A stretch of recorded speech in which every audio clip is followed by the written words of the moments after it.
Police द्वारा धर्मांतरण गिरोह पर्दाफाश मामला। मिशन अस्मिता के तहत एक और आरोपी गिरफ्तार। नॉर्थ ईस्ट दिल्ली के दयालपुर थाना क्षेत्र से गिरफ्तार। फिरोजाबाद निवासी था अब्दुल रहमान, असली नाम महेंद्र। धर्म परिवर्तन कर दिल्ली मजदूरी करने गया था। धर्मांतरण गैंग का संचालन करता था अब्दुल। गिरफ्तारी के समय उसके पास एक लड़की मिली। बरामद युवती हरियाणा रोहतक की है। अब्दुल से तमाम डिजिटल साक्ष्य पुलिस को मिले हैं। इस पर मिशन अस्मिता के तहत आगरा में सदर बाजार क्षेत्र से 2 सगी बहनें यहाँ से गायब हो गई थी। उस संबंध में उनके परिजनों के द्वारा मुकदमा दर्ज कराया गया, जिसकी विवेचना साइबर थाने के द्वारा की जा रही थी। विवेचना के क्रम में आज इसका एक महत्वपूर्ण अभियुक्त, जिनका नाम अब्दुल रहमान है, उसको पुलिस ने दिल्ली से गिरफ्तार किया, जो नॉर्थ ईस्ट दिल्ली के दयालपुर थाना के अंदर।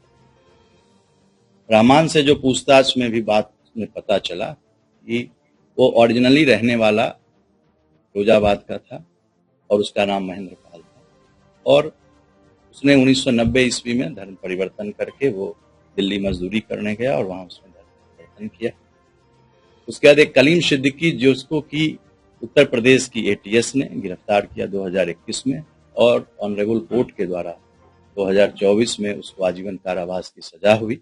उसका वह बहुत ही अनन्य सहयोगी था, और उसके जेल जाने के बाद उसके इस पूरे चीज को, जो उनका यह रैकेट था धर्म परिवर्तन का, उसका संचालन अब्दुल रहमान ही कहते थे, जिसको कि उस संचालन में लोग सामान्य लोकाचार में उसको रहमान चचा नाम से या रहमान अंकल नाम से बुलाते हैं। उसने अपने बेटी की भी शादी एक हिंदू लड़की जो भोपाल की थी उससे किया था, और पुलिस ने जब उसके यहाँ भी हम लोगों ने जब उसको गिरफ्तार किया तो एक और लड़की जो कि हरियाणा की थी, उसको भी पुलिस ने वहां से उसको भी रेस्क्यू किया। और उस संबंध में जब हम लोगों ने हरियाणा बात की तो हरियाणा में ऑलरेडी रोहतक में एक मुकदमा उसके गुमशुदगी का भी दर्ज था। वो अनुसूचित जाति की लड़की रोहतक की है। उसके पास से जो डॉक्यूमेंट्स मिले जो यह साबित करते थे कि यह अनन्य सहयोगी जो कलीम, जिसे ऑनरेबल कोर्ट ने सजा दी उसको आजीवन कारावास की, उसका यह सहपाठी था। ये जो आप बुक देख रहे हैं, आपकी अमानत आपकी सेवा में, ये ग्लोबल पीस सेंटर की बुक है, और इसमें जो आप नाम देख रहे हैं अब्दुल रहमान, तीसरे नंबर पर ये नाम आप देख रहे हैं, तो लिखा मौलाना मोहम्मद कलीम सिद्दीकी ने। और इसमें आप देख रहे हैं, आप लोग इसको देख सकते हैं कि अब्दुल रहमान, इसमें आपको नाम दिख रहा है। जो 4 लोग हैं तो इसके सहयोगी रहे, जो इसके जेल जाने के बाद भी, जिसको उत्तर प्रदेश की एटीएस ने इसको गिरफ्तार किया, ऑनरेबल कोर्ट ने आजीवन कारावास की सजा दी, उसके बाद भी ये रैकेट चलाया जा रहा था, जिसका यह एक मुख्य कर्ता धर्ता में से एक है। और जो गोवा से जो लड़की आयशा को पुलिस ने अरेस्ट किया, उसने भी अपने पूछताछ में अब्दुल चचा उर्फ अब्दुल रहमान का नाम बताया था, और जो अन्य दूसरे लोग थे उन्होंने भी पूछताछ में इसका नाम बताया। तो ये चीज इसकी पुष्टि करता है। उसके घर से जो डॉक्यूमेंट्स प्राप्त हुए, जो किताबें प्राप्त हुई धर्म परिवर्तन की, उसमें एक ये किताब मिली, दूसरा जो मैंने आपको दिखाया, दूसरा ईश्वर और सृष्टि श्रेष्ठ कौन, तीसरा इस्लाम और बहुजन समाज, चौथा धर्म परिवर्तन कैसे करें, इसके क्या रूल है। इसके अलावा उसने बातचीत में 2 और किताबों का जिक्र किया, और उसमें उसने तुलना की कि क्या है धर्म परिवर्तन, क्यों करना चाहिए, इसके बारे में कुछ इस तरह से ये एक इम्पोर्टेंट कैच है हमारा। अब इसको हम लोगों के द्वारा भी गिरफ्तार किया गया। इसके बाद पूछताछ की जाएगी, ऑनरेबल कोर्ट में हम लोग पेश करेंगे इसको, और कोर्ट से हम लोग इसके लिए भी पुलिस कस्टडी रिमांड की कोर्ट से हम लोग रिमांड। अब्दुल रहमान इस पूरे गैंग का मास्टरमाइंड गैंग है। ये निश्चित रूप से अब्दुल रहमान इस धर्म परिवर्तन से जुड़ा हुआ जो यह गैंग है, उसका एक मुख्य कर्ता धर्ता है। और जो मैंने आपसे कहा कि कलीम जो शाहीन बाग का रहने वाला था और जिसको उत्तर प्रदेश एटीएस ने अरेस्ट किया था, उसका यह अनन्य सहयोगी था, और जो कि इसके किताबों से और इसके प्रचार की जो सामग्री मिली उससे स्पष्ट रूप से पता चला है। इससे अभी हम लोग सघन पूछताछ करेंगे, उसके बाद और भी चीजें जो हैं वो हम बताएंगे। सारे पत्रकार साथियों से मैं कहना चाहता हूं कि प्रत्येक दिन अब हम 4 बजे शाम में, आप लोगों को कोई दिक्कत नहीं हो तो एक बुलेटिन, न्यूज बुलेटिन, हम इसके संबंध में जो भी जानकारी होगी इसके संबंध में हम लोग ऑडियो विजुअल दोनों रूप में प्रेस नोट के रूप में बताएंगे।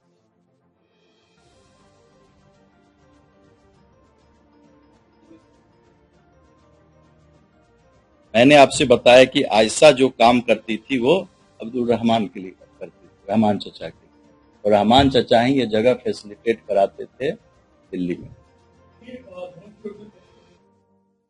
90 में। अभी अब्दुल रहमान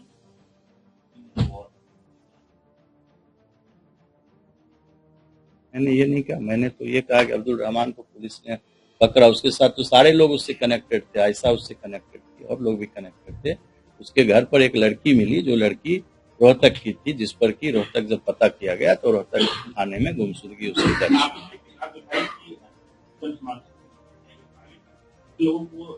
टारगेट जो अब्दुल रहमान खुद भी था, इनका एक टारगेट रहता था कि जो भी टारगेट का इनका एक अलग ग्रुप रहता था, और इसका मॉडस ऑपरेंडी तो हमारे इन्वेस्टिगेशन की चीज है, अभी इसको हम यहाँ पर बाद में बताएंगे। इनका क्लियर था, हिंदू या क्रिश्चियन किसी को भी इनका टारगेट ये रहता था कि धर्म परिवर्तन करके हमें उन लोगों को उम्मत में शामिल करना, ये इनका एक एजेंडा था।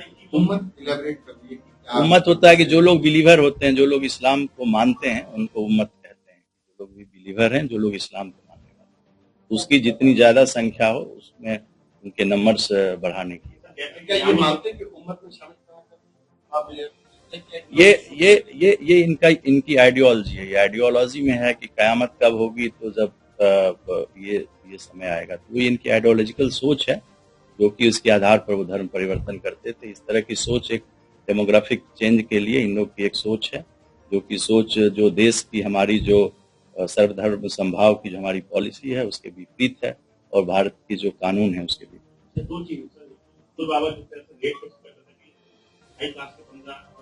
झांगुर बाबा से अभी तक इसका कोई संबंध नहीं है। मैंने आपसे कहा कि अभी तो इसको पकड़े ही हैं, तो अभी जब तक पूछताछ नहीं होगी तो मैं इसके संबंध में कुछ नहीं बता सकता। अभी हम लोग इसको पुलिस ने अरेस्ट किया है। अभी हम लोग, मैंने जैसा आपसे कहा, कोर्ट में प्रस्तुत करेंगे, इनकी पीसीआर लेंगे, फिर पूछताछ में जो भी चीज आएगी हम लोग प्रत्येक दिन जो भी चीजें इसमें आएगी 4 बजे शाम में एक बुलेटिन हम लोग वीडियो के माध्यम से भी और प्रेस नोट के माध्यम से भी जारी करेंगे।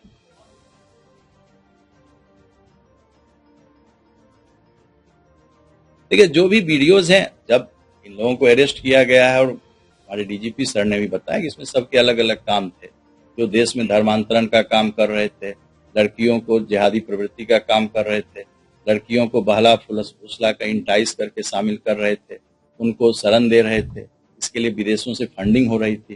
तो इन सब तरह की चीज में उनको इंटाइस करने के लिए निश्चित रूप से ऐसी सामग्री हम लोगों को मिली है, जिसको कि हम लोग अपनी जो भी सिस्टर एजेंसी है और जितने भी सिक्योरिटी एजेंसीज हैं उनके साथ हम लोग शेयर कर रहे हैं। देखिए, इसमें बहुत सारी चीजों को अभी दिखाया जाता था। अभी हमारा इन्वेस्टिगेशन और पूछताछ, अभी हम लोगों ने 2 दिन लोगों से पूछताछ की है, और जो भी चीजें सामने आएगी उसको समय समय पर, मैंने आपसे कहा कि हम लोग आपके साथ उन चीजों को शेयर करेंगे।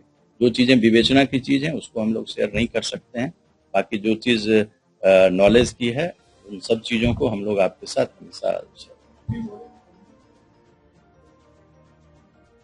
मैंने आपसे उस दिन ही सर, हमारे डीजीपी सर ने भी बताया था कि इसमें फंडिंग का, कल संडे था, आज मंडे है, आज से बैंक खुला है, हम लोग इसकी फंडिंग को देख रहे हैं। अभी तक जो पता चला है उसमें जो फंडिंग कनाडा से आती थी, यूएस से फंडिंग का पता चला है, मिडिल ईस्ट फंडिंग का पता चला है, और इस पर हम लोग काम कर रहे हैं। जिन लोगों को पकड़ रहे हैं उनके बारे में, उनके अकाउंट्स को डिटेल्स हम लोग ले रहे हैं, और भी इसके बारे में हम लोग